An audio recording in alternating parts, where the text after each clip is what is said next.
in this video, we're going to learn about Pythagorean Theorem. So let's start it. The definition is the Pythagorean Theorem is a math rule used to find a missing side of a right angle triangle, a triangle with one 90-degree angle. In a right angle triangle, A square and B square are two shorter sides. C is the hypotenuse, the longest side. The hypotenuse is always opposite the right angle.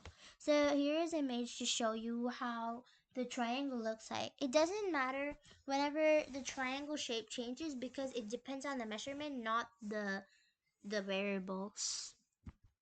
The formula is a squared plus b squared equals c squared. This means square side A, square side B. Add the two squares, the result equals the square of the hypotenuse.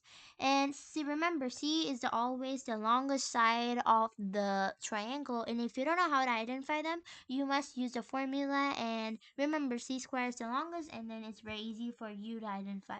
Let's look at an example sum for you to understand. Example 1. In this picture, they ask you to identify the variable A. The missing variable is A here.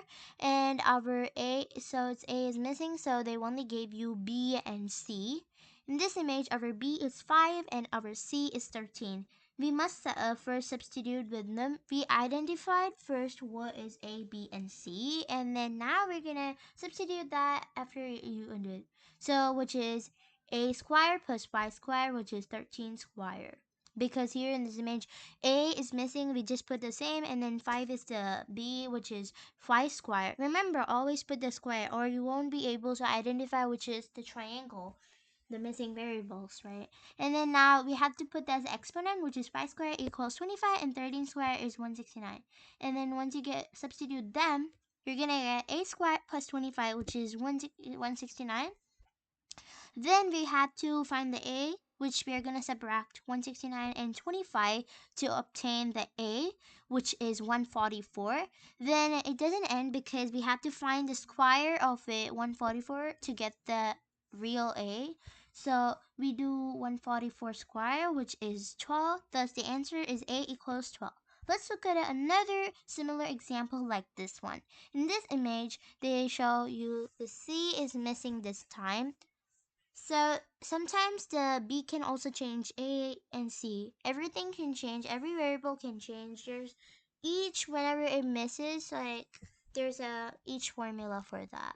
Say if A and B's are the same formula, it doesn't matter where the order goes. So they already substituted here, which is, so let's identify first before we substitute them. Here the missing variable is C and our A is 8 and our B is 6. So we're going to substitute them, which is 8 squared plus 6 squared, which is C squared. And then now we're going to do them as exponents. 8 squared equals 64 and 6 squared equals 36.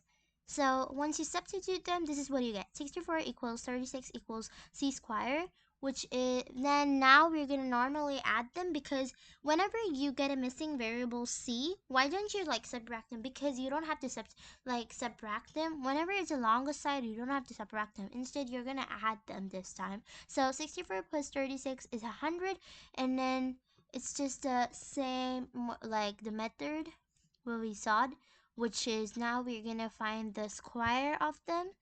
The last method is same. Instead of the middle method, changes a little bit.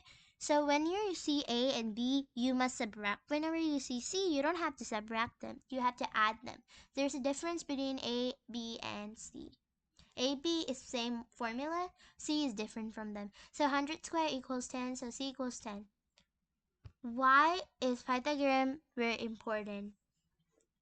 Building and construction. So why is it important? Like, where is it used? So the question has changed, so I'm sorry about it, but the question says, where is the Pythagorean used here?